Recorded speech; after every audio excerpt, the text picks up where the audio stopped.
सभी साथियों को जय भीम। साथियों,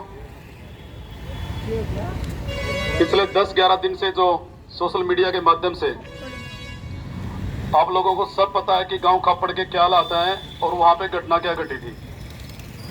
लेकिन एडवोकेट रजत कलसन जी ने आपके जो सारी बातें आपके जो सामने रखी, सीआईडी के लोग हमारे बीच में खड़े हैं। ज्यादातर लोगों को अब भी पूरी तरह इस घटना का नहीं पता है कि इस बच्चे को गांव में क्यों पीटा गया। तो मैं डिटेल में सारी बातें आपको बताना चाहूंगा ताकि दूर दराज से जो एक साथी अपने इलाके से आया है वो कम से कम इस घटना के बारे में विस्तार से अपने लोगों को बता सके कि आज भी इस देश के अंदर हमारे समाज के लोगों के साथ किस तरह का व्यवहार गांव के अंदर होता है। जो लोग ये कहते हैं कि तालिबानी, अगर इस देश में उन्होंने अफगानिस्तान की चिंता हो गई, वहां पे तालिबानी क्या करे उनकी चिंता होगी उन्होंने, लेकिन इस देश के कोने कोने में दलित समाज के साथ, अल्पसंख्यक समाज के साथ आए दिन जो हर गली नुक्कड़ पर, हर गांव में, हर शहर में कोई हर दिन जो घटना घट रही है वो उन तालिबानियों से कम नहीं है। इस आजाद देश के अंदर इस तरह की घटनाएं पूरे देश के लोगों के लिए ऐसी शर्मसार घटनाएं हैं, शर्म से सर झुकने वाली घटनाएं है कि आज भी हमारे देश के अंदर इस गरीब समाज के साथ किस तरह की ऐसी अमानवीय घटनाएं घट रही है। तो खापड़ की जो घटना है साथियों, मैं थोड़ा विस्तार से आपको बताऊंगा। मैं चाहूंगा आप ध्यान से सुने कि किन हालातों में घटना घटी है, आज किन परिस्थितियों में हम यहाँ बैठे हैं और गांव से जो 12 परिवार जो पलायन करके निकल चुके हैं उनकी क्या हालात है और वहां जो मौजूद हैं उनकी क्या हालात है। साथियों, ये जो घटना है खापड़ गांव की, 27 अगस्त की घटना है। 27 अगस्त को शाम को 3 बजे के लगभग का टाइम था। एक 11 साल प्लस लगभग 12 साल का लड़का है, उसके ऊपर चोरी का ब्लेम लगाया जाता है कि ये लड़का बाइक से तेल निकाल रहा था, पेट्रोल निकाल रहा था और एक भीड़ के रूप में ये बच्चा जहां पे उन लोगों को मिला वहां से इसको पीटना शुरू किया। वहां की कोई वीडियो नहीं बन रही है, जहां से इसको पीटना शुरू किया वहां कोई वीडियो नहीं बनी। फिर इसको एक दारू की दुकान के अंदर लेके जाया जाता है, उस दुकान के अंदर इसको पीटा जाता है, इस बच्चे को, 11 साल के बच्चे को, वहां की कोई वीडियो नहीं है। फिर इसको दुकान के बाहर खुले में वहां पे इसको पीटा जाता है, वहां भी वीडियो सारी नहीं बनी, कुछ मिनटों की वीडियो बनी है। फिर वहां से इस बच्चे को बाइक पर जबरदस्ती इसके बाल पकड़कर बाइक पे बीच में बिठाकर 2 व्यक्ति इसको गांव चौथी जगह पे लेके जाते हैं, वहां पर इस बच्चे को फिर पीटा जाता है, वहां की भी वीडियो नहीं बनी। और वहां तो सबसे ज्यादा पीटा जाता है चौथी जगह पे, जहां पे इसको बंधक बना कर लेके गए, इसके कान पकड़ा कर वहां पीटा गया। इस बेचारे बच्चे को लगभग एक, इसके जो बच्चा का जो बयान है वो कह रहा है कि मेरे को लगभग आधे घंटे तक वहां पे पीटा गया है, लेकिन इसको डंडों से या पट्टी वगैरह से नहीं पीटा गया, इसको थप्पड़ मारे गए, लात मारी गई, गुस्से मारे गए। ये बच्चा आप देखो, आपके बीच में बैठा है बच्चा, मैं थोड़ी देर में आपको दिखाऊंगा सबको। बच्चा ये इतना सहन कर रहा है, बच्चा रो रहा है, बुरा हाल है, गर्मी में माँ चिल्ला रहा है, पानी मांग रहा है और इतने लोग वहां इकट्ठे हैं, कोई नहीं छुड़ा रहा। जहां दारू की दुकान के बाहर पिटा जा रहा है वहां कोई नहीं छुड़ा रहा इस बच्चे को। मतलब एक 11 साल का बच्चा, अगर उसने चोरी करी भी है तो हम उस चोरी का समर्थन नहीं कर रहे, हम उस चोरी का समर्थन करने के लिए यहाँ इकट्ठे नहीं हुए। लेकिन इस आजाद देश के अंदर एक कानून है कि भाई कोई भी अपराधी है उसके लिए थाने चौकी खुले हुए हैं। अगर इसने चोरी करी थी बच्चे ने तो इसको जाकर चौकी में देना था या थाने में देना था, या उससे पहले अगर बच्चा था तो इसके परिवार के लोगों के सामने लेके जाना था। लेकिन उन लोगों ने अपना कानून बनाए और अपने कानून के अनुसार भीड़ के अंदर, भीड़ सामूहिक भीड़ इकट्ठी हो गई, बच्चे को पीटने का काम करती है, जो कि सरासर अपराध है, गैर कानूनी है। तो इसी अपराध के इसमें जो बच्चे को पीटने का जो अपराध उन लोगों ने किया, इसी बारे में उस पीड़ित बच्चे का परिवार को कि ये थाना में जाके कहीं कंप्लेन ना कर दे, उसकी माँ के, उसके बाप को वहां पे घर पे जाके उन्हीं अपराधियों को धमकाने का काम किया कि थाने में जाके हमारी दरखास्त मत देना, नहीं हम ये कर देंगे, वो कर देंगे, पूरी धमकियां दी इसकी माँ को और इसके बाप को। ये डरते बेचारे थाने में भी नहीं गए। मैं बीच में एक बात का जिक्र करना चाहूंगा खापड़ गांव की इस घटना का, कि इस बच्चे को जो भीड़ ने पीट दिया, ये बच्चा था और दलित समाज का बच्चा था, और उसी खापड़ गांव में लगभग 2.5-3 महीने पहले की बात है, गांव के मंदिर से अनाउंसमेंट की जाती है, गांव के मंदिर से बाबा बोला, 2.5-3 महीने पहले की बात है इस घटना से। और एक जाट कम्युनिटी का लड़का जिसकी उम्र 30 साल, जमीन जायदाद भी है उसके पास, लेकिन वो समय की है, बैली है, सारे नशे करता है, तो उसके परिवार के लोग उसको खर्चा पानी नहीं देते। और वो व्यक्ति, वो जाट कम्युनिटी का लड़का जो 30 साल का था, गांव के मंदिर से गेहूं का कट्टा चोरी करके लेके आता है, गेहूं का कट्टा। और मंदिर का जो पुजारी है, जो बाबा है, वो मंदिर के माइक से अनाउंसमेंट करता है कि भाई ये काला सनोप सुब्बा जाटा मत है, ये मंदिर में गेहूं कट्टा लेकर ठाका गांव वाले हो, या तो इसका भाई पुलिस कार्रवाई करो या पंचायती कार्रवाई करके दंड लाओ भाई। तड़का नूना गई मंदिर का बाबा गेहूं बेच कर दारू पी गया, मेरे पर रोप ना लाइयो। 3 दिन लगातार मंदिर में ये अनाउंसमेंट हुई सुबह सुबह, और गांव के उसके पक्ष के लोगों ने जाकर उस बाबा को धमका दिया, तो क्यों हमारी कौम की बेइज्जती कराने लग रहा है? 3 दिन हो गए स्पीकर में बोलने लग रहा है। मतलब एक बच्चा जो दलित समाज का बच्चा है, वो चोरी करता तो उसी गांव में भीड़ इकट्ठा होकर उसको पीटे है, 4 जगह पे ले जाके, वीडियो एक जगह की बनी है। और जब उसी गांव के अंदर उनकी जाट कम्युनिटी का लड़का चोरी करे है, तो उसके खिलाफ कोई गांव में पंचायत नहीं होती, ना उसको थाने में दिया जाता, ना उसको पिटा जाता, और ना उसके घर पर उलाना दिया जाता। तो ये जो भेदभाव खापड़ गांव में हुआ, इसी बात का हमें दर्द हुआ कि हमारे बच्चे ने चोरी करी है, तो उसके साथ तो पीढ़ी काम कर रही है, और उनका बच्चा चोरी करता है, एक बड़ा आदमी चोरी करता है, उसके खिलाफ ना कोई पंचायत है, ना कोई सामूहिक भीड़ उसको पीट रही है, ना उसको थाना में दे रहे, और ना उसका घर हौलाना कर रहे। ऊपर से ये स्टेटमेंट है उन लोगों की कि भाई उसकी माँ तो जाएगा वो कट्टा मंदिर में उल्टा गेड़े आई थी, उसकी माँ तो वो गेहूं कट्टा, उस लड़के की माँ गेहूं कट्टा मंदिर में उल्टा गेड़े। और हमने इस बात पे ये जवाब दिया, भाई जब उसकी माँ गेहूं कट्टा वापिस गेड़ सके थी, तो इस गरीब बच्चे की माँ जिसने भाई अगर तेल छुड़ाया भी है, तो ये भी 100-200 रुपये दे सके थी बेचारी। इसको पीटने पीटने का अधिकार किसने दिया? इस जुल्म के खिलाफ और इस भेदभाव के खिलाफ हमने वो आवाज उठाई है साथियों। आपके सामने एक बात क्लियर करने लग रहा हूं, आपने अगर कहीं बात जाके बात करनी पड़ जाए, जो गुमराह है लोग इस पूरे मामले में, ये क्लियर आप करके जा रहे हैं यहाँ से कि पूरी घटना क्या है। ये जो जुल्म हुआ और ये जो भेदभाव हुआ, उनके बच्चे को कोई दंड नहीं दिया जा रहा, उनका आदमी को, और हमारे बच्चे को दंड दिया जा रहा है पीड़ के रूप में। उल्टा फिर इसके जो पीटने वाले जो लोग हैं, वो जाके इसकी माँ को और इसके बाप को धमकाने का काम कर रहे हैं। फिर ये परिवार हमारे पास आवे है कि भाई हमारा बच्चा पीट दिया, वीडियो हमने भी सबने देख ली थी।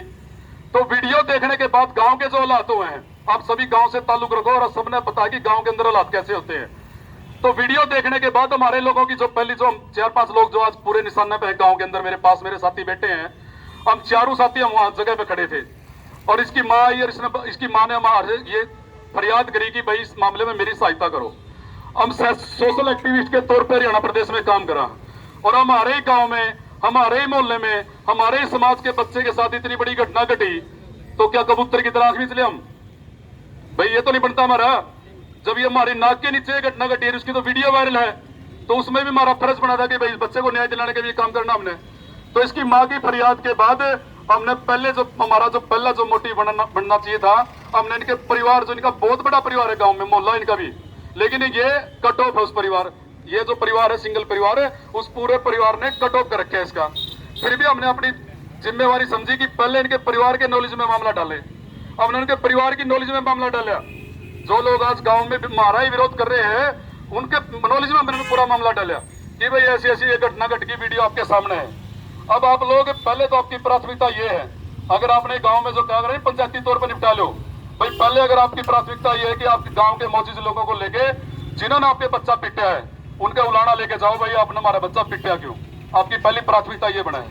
अगर आप ये समझ रहे हो कि भाई हमारे बच्चे के साथ तो ज्यादा ही जाती हो रही है, उसको पिटा गया, दर्द है हमारे, तो भाई आपके लिए थाना खुला है, आप थाना में जाओ, हम तो आपके साथ में खड़े हैं। हमने उनके परिवार को ये बात बोली, उनके परिवार ने रात में मीटिंग करी, और सुबह ज्यादातर लोगों ने, रात ने तो हमारी 4 लोगों ने, किसी ने फोन के माध्यम से कहा, किसी ने बाई फेस हमसे कहा कि भाई ये लड़ाई तुम लड़ो, हम तारे गल्ला है, इस बच्चे ने न्याय मिलना चाहिए। तो हमने उस परिवार के जो बयान आए, उनके बाद ये फैसला हमने किया कि भाई बच्चे की माँ तो थाना में जा नहीं रही, वो तो डरा दी। तो इस सिचुएशन में, उस हालात में हमने फैसला करना पड़ा कि भाई अब ये मामला हम आगे लेके जाऊंगा, क्योंकि भाई जुल्म सहना गुनाह है इस देश के अंदर। अगर आप जुल्म सहोगे, आने वाली पीढ़ियों को गुलाम बना के जाओगे। जुल्म के खिलाफ बोलना ही हम सबका मकसद होना चाहिए। तो हमने जुल्म के खिलाफ आवाज उठाई। मैंने एडवोकेट रजत कृष्ण जी से बात करी इस मामले में कि गांव का मामला है साहब, और कुछ भी परिस्थितियां आने, आपको पता है हरियाणा प्रदेश के अंदर ऐसे दर्जनों सैकड़ों परिवार हैं, अपने मोहल्ले हैं, जो पूरा का पूरा अपना गांव छोड़ के बाहर शिफ्ट हो रहे हैं। और ये भी इसी तरह की घटना होगी। अगर इन बच्चे को न्याय दिलाने के लिए कदम उठाएंगे तो हमने पता है, हमने दिखने लग रहा है क्लियर साहब कि हमने इन परिस्थितियों का सामना करना पड़ेगा और लास्ट में हमने गांव भी छोड़ना पड़ेगा।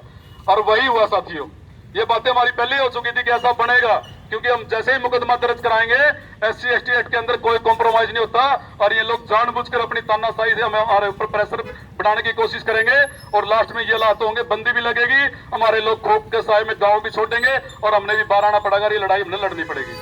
तो आज हम साथियों गांव छोड़ के पीड़ित परिवार भी हमारे बीच में है, जो 4 आदमी हम, मेरे अलावा जो 3 और साथी है, अनिल है, विक्रम है, नरेश है, जिन्होंने अपनी जान हथेली पे धरी है, अपने परिवार के जो सदस्य थे, अपने बच्चे थे, उनको दांव पे लगाया है, उनका भविष्य दांव पे लगाया, उनकी पढ़ाई खराब करी है, अपने मकान बड़े बनाए, पक्के मकान छोटे हैं इस पीड़ित बच्चे को न्याय दिलाने के लिए। और अब ये लोग अपने गांव से बाहर आके यहाँ पे बैठे हैं, मैं भी इनके साथ हूँ। और दूसरे जो और लोग, हमारे 5 जो परिवार है, 4 परिवार जो हम इस लड़ाई को लड़ रहे हैं और एक जो परिवार पीड़ित परिवार जिसका बच्चा है, हम तो इस लड़ाई को लड़ रहे हैं आप लोगों के सहयोग से। लेकिन 7 जो अन्य परिवार और गांव से प्लान करके गए हैं, वो डर के मारे प्लान करके, उन्होंने हमारे से भी कोई संपर्क नहीं किया कि हम इस लड़ाई में आपके साथ है या साथ देंगे आपका।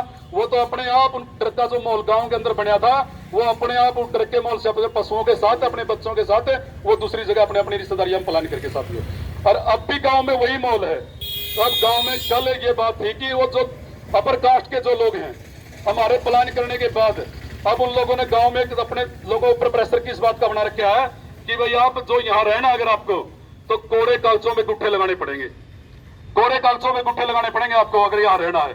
तो कल वो जो लोग जिन्होंने आज तक, उस परिवार ने भी, जो बच्चे का बड़ा परिवार है और जो दूसरे बड़े बड़े कुनबे हमारे समाज में, वो सारे के सारे डरे बैठे और शुरू से ही, पहले दिन से ही वो सारे हमारी खिलाफत कर रहे हैं कि ताने जानबूझकर अवैध माल जोड़ दिया, गांव में ही मामला निपटना चाहिए था। वो जानबूझकर हमारे ऊपर प्रेशर बना रहे हैं। वो हमारे कभी साथ ही नहीं आए, पिछले 11 दिन से आज तक वो हमारे साथ में नहीं है। हमने उनकी चलो साथ, अब मैं उनके लिए, ये जो मेरे साथी थे 3 पीड़ित परिवार ने गांव छोड़ दिया था परसों, और हम फिर भी 10वां दिन, हम इस घटना के 10वें दिन बाद हमने गांव छोड़ा। भाई ये मेरे यही था कि भाई ये लोग जागेंगे और इनको एहसास होगा कि तारा जो बच्चा पीट रखा है गलत पीट रखा है। और जब ये लोग अपने आरोपियों को बचाने के लिए, जिन्होंने बच्चे को पीटा है, जब उनको बचाने के लिए ये सारे लोग एक हो सकते हैं, तो तारे जो बच्चे को, मासूम बच्चे को पीट रखे, तो हमें उसमें एक क्यों नहीं हो सकते।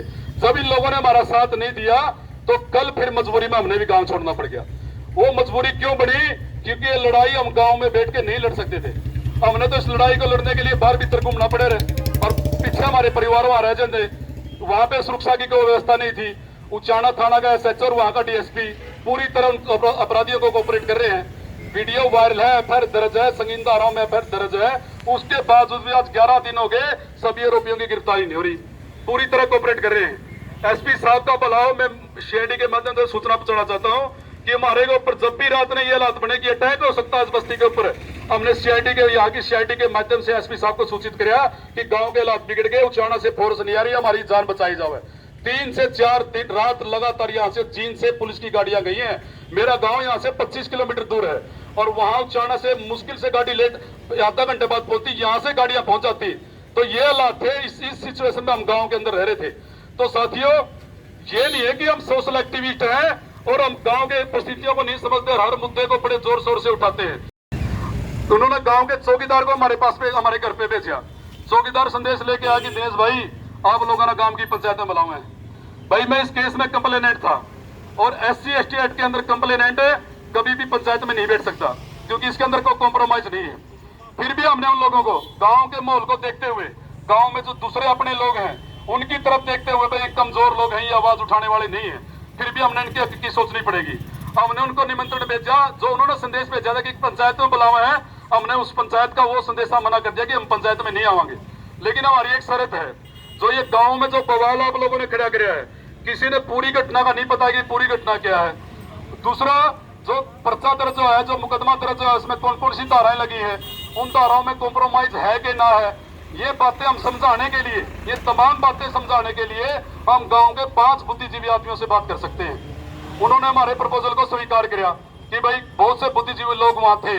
उन्होंने कहा कि भाई ठीक है, वो लड़के ठीक कह रहे हैं, पंचायत में यहाँ आने से जो बवाल हो रहा है, यहाँ आने से, उनके आने से बवाल और बढ़ सकता है। उन्होंने कहा ठीक है भाई, हम 5 आदमी उनको देंगे, जो जिनसे वो बात करना चाहो। हम अपनी मर्जी से गांव से चुनेंगे 5 आदमी, और हमने अपने 5 की जगह फिर भी हमने गांव हित को देखते हुए, गांव के भाईचारे को देखते हुए और खास करके अपने लोगों की स्थिति को देखते हुए हमने 5 की जगह 13 आदमी गांव से चुने।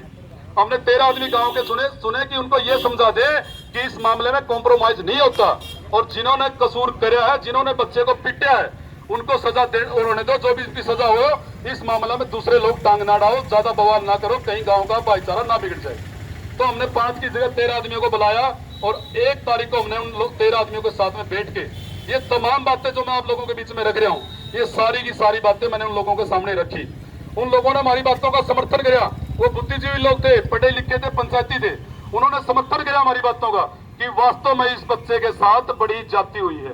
नाजायज करे उन लोगों ने, जिन्होंने पीड़ के रूप में 4-4 जगह एक छोटे से बच्चे को 4-4 जगह लेके जाके पीटा। उन्होंने सारी बातें एडमिट करी, हमारा समर्थन किया, और उन्हीं लोगों ने उस पंचायत में जाकर के हमारी बात को दोहराया कि भाई वो लड़के बिल्कुल सही कह रहे हैं, अब मुकदमा दर्ज हो गया भाई, अब कोई बचाव नहीं इसके अंदर। अगर आप बवाल करोगे तो ये बवाल और बढ़ जाएगा। तो हम तो आपसे यही निवेदन कर रहा कि भाई जो मुकदमा SC/ST एक्ट के तहत दर्ज हुआ है उसमें कोई कॉम्प्रोमाइज नहीं है। फिर भी वो लोग कह रहे हैं कि भविष्य में हम सोच लेंगे, अगर हाई कोर्ट से कोई रास्ता निकले तो वो सोच ले, उन्होंने ये कहा है। और उन लोगों ने गांव के माहौल को वहां पे शांत कर दिया। लेकिन साथियों, जब बात ये आई कि भाई जेल में जाना पड़ेगा, भाई जेल में तो जाना पड़ेगा, तब उन लोगों ने ज्यादातर गाँव के अंदर जो ठोड़े हुए हैं, बगड़ बोला हमें, तो जिस बगड़ के ज्यादा आदमी इस मार पिटाई के अंदर थे, उस बगड़ के लोगों ने इस बात को दोबारा उफाना कर दे दिया। वो अगले दिन 2 तारीख को मेरे घर पे आए। मैंने अपने तीनों साथियों को बुलाया और लड़के के बाप को बुलाया कि वो लोग दोबारा हमसे बात करना चाह रहे हैं। वो हमारे घर पे आए, फिर हमने उनको सामने वही बातें दोहराई कि कॉम्प्रोमाइज नहीं है। SC/ST एक्ट को बहाल करवाने के लिए मेरे समाज के पूरे देश के अंदर 15 युवाओं ने शहादत दी है। 15 युवा मरे थे 2 अप्रैल 2018 को, जो पूरे देश के अंदर आंदोलन हुआ था, और SC/ST एक्ट तब जाके सुप्रीम कोर्ट ने इसको बहाल किया था। और हम समाज में सोशल एक्टिविस्ट के तौर पे काम कर रहे हैं, हम इसके अंदर कॉम्प्रोमाइज नहीं कर सकते, ये हमारी मजबूरी है। तो आप लोग समझो हमारी बात को, आप लोग गांव का माहौल खराब करने की कोशिश ना करो, और किसी भी कीमत पर इसके अंदर कॉम्प्रोमाइज नहीं होगा जिस तरह आप कह रहे हो। उन 7 आदमियों में से 3 आदमियों ने फिर परी वहां मेरे घर में वहीं पे हमको धमकियां देना शुरू किया। तनाव शनाब बातें कहीं, पूरा मोहल्ला वहां इकट्ठा हो गया। हमने फिर भी सब्र रखा, हमने पता था ये लोग भड़का रहे हैं, मामला में और ज्यादा तुल दे रहे हैं, और ये जानबूझ के इसको बड़ा रंग देने की कोशिश कर रही है। तो हमने फिर भी उन तीनों के खिलाफ फिर भी FIR दर्ज नहीं करवाई। फिर भी हमने शांति रखी, किसी तरीके अपने लोगों को देखते हुए कि इनका सोशल बाइकआउट हो रहा है अपने लोगों का, इनको भी हमने बचाना है और इस बच्चे को भी न्याय दिलाना है। तो हमने बड़ी मजबूती से और बड़े समझदारी से इस केस में आगे बढ़ना था साथियों। तो ये तमाम सारी बातें होने के बाद 2 तारीख को जब उन लोगों को धमकी देना शुरू कर दिया, 3 तारीख को हमारे लोग 2 तारीख को पहला परिवार हमारा गांव से प्लान करके गया। वो रात को हमारे को बिना बताए अपने समेत बच्चों के साथ वो गांव छोड़ गया। 3 तारीख को कुछ और परिवार गांव छोड़ गए, 4 तारीख को कुछ और लोग गांव छोड़ गए। इस तरह कल 5 तारीख को फिर हम जो गांव में बचे हुए 4 हमारे जो साथी थे, हमने भी 4 तारीख को अपने परिवारों को दूसरी जगह शिफ्ट कर दिया। और जो 4 हमारे साथी थे, वो जो 4 तारीख को जो पीड़ित परिवार था, पीड़ित परिवार के साथ 2 साथी मारे, वो भी गांव से प्लान करके। भाई आप भी बात सुनो, हम फिर भी गांव में बैठे हैं। हम 2 साथी, मेरे साथ 1 भाई, और हम 2 साथी गांव में रहे ऐसे हालातों में जब हर आदमी की नजर हमारे ऊपर थी, और किसी भी टाइम हमारे ऊपर अटैक हो सकता था, दिन में भी रात में भी। फिर भी हम गांव में अपने लोगों के लिए, जो लोग आज भी हमारे साथ भी नहीं आए, अपने लोगों के लिए फिर भी हम गांव में बैठे रहे। भाई बताओ आपका फैसला क्या है? हमने ये लड़ाई लड़नी है, आप साथ दो या ना दो। हमारे साथ समाज के लोग आएंगे, बाहर हम जाके लोगों से फरियाद करेंगे कि इस लड़ाई में इस बच्चे को न्याय दिलाने के लिए हमारा साथ दो। 4 तारीख को सुबह इन लोगों ने गांव के अंदर मनुवादी करवा दी, मंदिर से आवाज लगा दी कि भाई इनका सब सारी कास्ट का जो ये दलित समाज के लोग हैं, इनका सोशल बाइकआउट, इनको खेतों में नहीं घुसने देना, जो इनके पास पहला हथियार हुआ है। फिर इनको जो दूधिया इनके है, भाई दूधिया ने इनका दूध नहीं डालना, करियाने की दुकान वाले इनको करियाना का सामान नहीं देना, और जो गांव में जो जोड़ा साहब डॉक्टर है भाई, तो हमने इनको दवाई नहीं देनी। इस तरह के हालात में एक तो बात रियलिटी बता रहा हूँ आपको, एक तो बात कोई बात भी मिलावट नहीं है। इस तरह के हालात गांव में 4 तारीख को ये बंदी तो उसी दिन लगी थी, 28 तारीख को ही। उसी दिन लोगों का खोप हो गया था, अपने लोगों ने इनके खेतों में जाना बंद कर दिया था, गुआंढियों के खेतों में चारा लेकर जा रहे। लेकिन इन्होंने घोषणा 4 तारीख को सुबह मंदिर से अनाउंसमेंट के करके करी, और 5 तारीख को जब इनके हालात देख के, गाँव के लोगों के हालात देख के, अपने लोगों के, तो गांव में जो तनाव की स्थिति ज्यादा बढ़ गई, और हमने देख लिया भाई पुलिस तो टेम पाड़ते रही, और हम 2 आदमी गांव में इनका कैसे सामना कर लेंगे। तो इन हालातों में हमने भाई कल हमने भी गांव छोड़ना पड़ा। 27 तारीख से आज तक और आगे भी ये ना अपना परिवार, के सबके बच्चे हैं, मैं अनमैरिड हूँ, मेरे बच्चे नहीं हैं, लेकिन इनके बच्चे हैं, सारे स्कूल में जाने वाले हैं। आप सोचो, अपने दिल पे हाथ रख के इन्होंने अपने ये एक